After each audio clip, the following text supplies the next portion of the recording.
It's the Happy Families Podcast. It's the podcast for the time-poor parent who just wants answers now. It feels ridiculous to say this, but December, next week. I don't know where the year has gone. Hello and welcome to the Happy Families Podcast. This is Dr. Justin Coulson. I'm here with my wife and mum to our 6 daughters. Miss Happy Families, Kylie, every Friday. It's Older Better Tomorrow, where we reflect on the week that was. We talk about what we've done right or what we've done wrong and how we can be better because we want to be intentional parents and all that jazz. And today I've decided that we're going to do our last Word of the Year review as well. Remember at the start of the year, we thought it'd be a great idea to do what so many people do when it comes to setting goals and trying to create habits. We said, let's develop a word for the year and let's live by that word and see how we go at the end of the year. So we need to wrap that up as well. This will be the last conversation we have about words of the year. And I'd love for you to go first. What was your word of the year? I've forgotten. You're hilarious. No, I've genuinely forgotten. Embrace. Oh, embrace, yeah. How have you gone this year? And no, let's just talk about how you've gone this last week. Well, we've been away this last week, so I did embrace a whole heap of downtime and book reading and maybe a few days spa treatments. Yes, yeah. And the kids? I don't know where they were. No, we had a week away without the kids. First time that we've ever done something that I was going to say gregarious. It's not the right word. Gregarious is like big and personal. That I don't know. That is that extravagant? Our kids are getting older now. Anyone who's got younger kids right now is just going, oh, imagine that. But we've dreamed of this for years, and I missed them. You did. I really missed them. I was like, we should call the kids. We should just. You must be a better parent than me. You didn't miss. That's so bad. All right. So embrace, in terms of parenting, how has the word embrace gone for you this year? Embrace is a really big word. And this year has been, in so many ways, such a fast-paced year for us. There has been so many moving parts, so many changes to each of our children's lives. I would say too fast and too many. Yeah. So in lots of ways, when I think of the word embrace, it actually feels like slowing down because you're able to really take in that moment, a nice deep breath when you give somebody a hug and you just are in that moment. And because our lives have been so fast paced, you could almost suggest that there hasn't been an element of embrace. But because there's been so many changing parts and moving parts within our home, I've had to embrace those as we've gone. I've done well sometimes. I haven't done so well in other things. But I think overall, it's been a great year. It's been a really good year. Ask me about mine. Yours was presents. Yeah. How did you go? Oh, I think the whole word of the year thing's stupid, and I don't know why we bother with it. It's just another stick to beat ourselves with. I've given up. We're not doing another word of the year. Sorry, I can't say we. I'm not doing another word of the year. I try to be present. I try to do a great job. I'm trying to write a book right now. I'm trying to run a business. We've got so much going on, and I chose the word presence because I know that that's what I need to work on. But the reality is having the word hasn't changed a thing. And I don't know if that's been the same for you, having this word embrace that you've reflected on regularly and talked about. I don't know if it makes you more conscious of it or not. For me, it doesn't make me more conscious. Every now and again, I just feel like I'm beating myself up because I've got this word of the year. And I know that all of the new age gurus and all of the goal setters and that sort of thing, they say, let's create the new identity by building the word into our daily lives. And just... Not buying in. I'm not buying in. I try to be present. I think I do an okay job, but sometimes I've got other stuff to do and I can't be present for the kids. And I think that that's okay. There's some theoretical stuff that's out there with very limited research to support it from a guy called Winnicott, who basically said that we should shoot for not being perfect parents or not even being the best parents, but rather being quote unquote good enough parents. And the good enough parent is available most of the time, but not all the time because there's other stuff to do. But you could apply that to your word of the year. It's not about perfection. It's not about saying I nailed it. The reality is, as I look at my year, I haven't embraced lots of things, but there are definitely moments where I feel like I could have gone the other way and I chose not to. And I chose to embrace those moments. And I think that that's what life is about. I guess my point is whether we had the word of the year or not, we probably would have made the same decisions. I feel like it's a bit of a gimmicky thing. And anyone who's got a word of the year might be hating me right now and saying, no, it's changed my life. But for me, I don't think it's really changed anything. It's been just something for me to feel a little bit guilty about once a month on the podcast where we talk about how we're going with our word of the year. I still want to be present. It's part of who I am. You want to still embrace. It's part of who you are. So I don't know. Either we choose some outlandish, crazy words of the year that are going to change our identity next year, or we don't do it. That's my 2 cents worth. What do you think? Well, watch this space. 2025, will there be words of the year or not? If you insist on it, I'm going to have holiday as my word of the year. Well, I was thinking something along those lines. But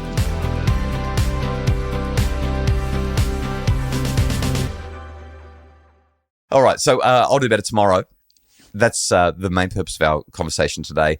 We're going to move through this fairly quickly because it's almost the weekend and we just want to focus on the good stuff. My one's really simple, Kylie. This week, since we got back from our time away, 3 or 4 times, the kids have said to me, Dad, come for a swim in the pool. And it's been inconvenient. I have been trying to write a book or record a podcast or do any number of other things that are really important that need to be done. You know, the important stuff.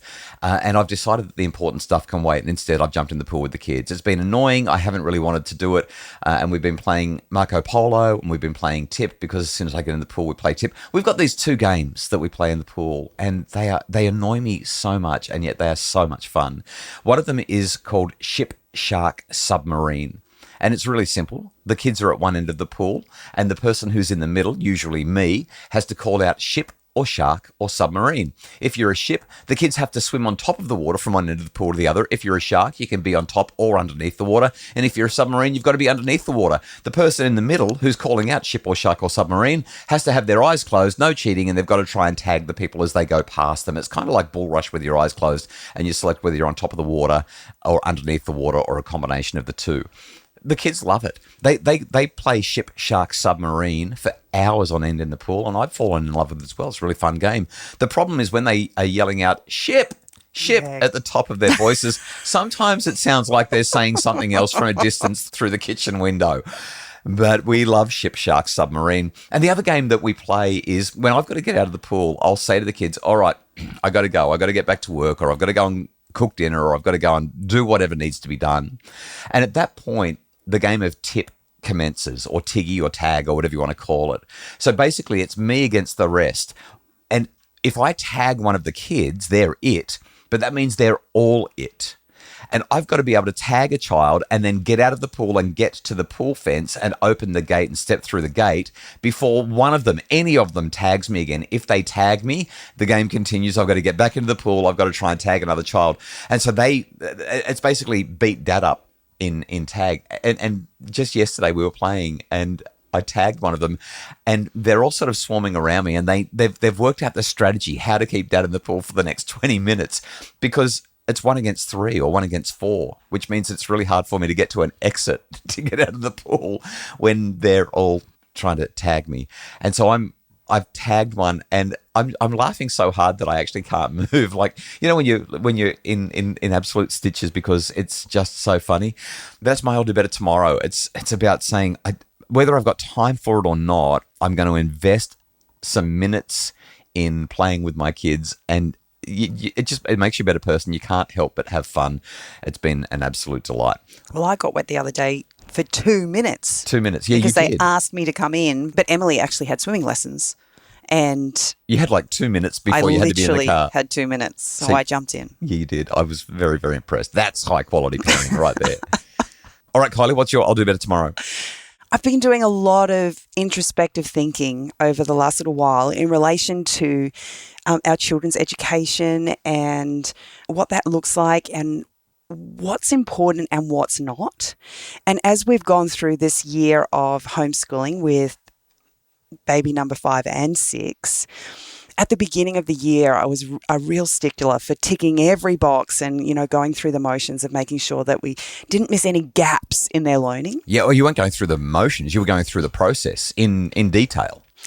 And as the years progressed, we've kind of got behind with holidays and things like that and got towards the end of the year. And as I was putting their report cards together, it occurred to me that there is so much infrastructure put in place that's unnecessary and in so many ways not even needful. I've looked at the way our year's gone and the things that have worked really well and the things that haven't, and where the stress points have been and things like that. And I feel like I'm not even going to suggest I've got a handle on things yet. I don't feel like I still have a handle on things. But it's really occurred to me that the things that are important are the things where I can really engage my children in their learning.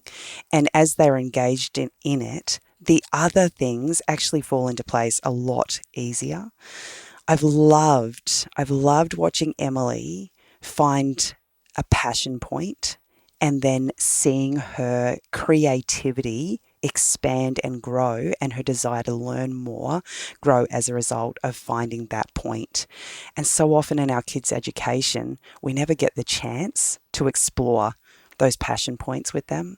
And so as I've looked at that, and I've looked at, we've got a daughter now going into grade 10 who will actually do that from home, being able to tap into her passion points, the things that really light her up, makes for a much richer education than anything she would receive in school. And I think my realization is it's okay to recognize that the things we've always held close and we've always believed may not actually be what's important now. Yeah, I really love that. Adam Grant wrote a fabulous book a couple of years ago called Rethinking. And I love the concept that you can hold something really, really close, and then as you rethink it, recognize that maybe it's not as important as you thought. But I also love the idea that you can rethink something and end up even more strongly supportive of that because you've rethought it and said, no, this really does matter. Just the concept of rethinking. I think we need to do that regularly in our parenting. Yeah, the importance of being open to new ideas, with the understanding that you may still keep your old ideas, but you've at least explored. Yeah, exactly. Take home messages. Be present. Don't have a word of the year. Embrace, but be willing to rethink the things that you think matter, and make sure that you're still aligned with where your values are and the things that are going to be best supportive of your children. Hopefully, there's some inspo there. Hopefully, that builds your family for the weekend, makes things smoother, makes things make sense a little bit more when it comes to puzzling through this whole parenting maze. The Happy Families podcast is produced by Justin Rulon from Bridge Media. If you would like more information about making your family happier, visit happyfamilies.com.au. Oh, by the way, Black Friday sales, so many going on right now. I'm not 50% off. Just go to the website. You'll see everything that you need to see. happyfamilies.com.au.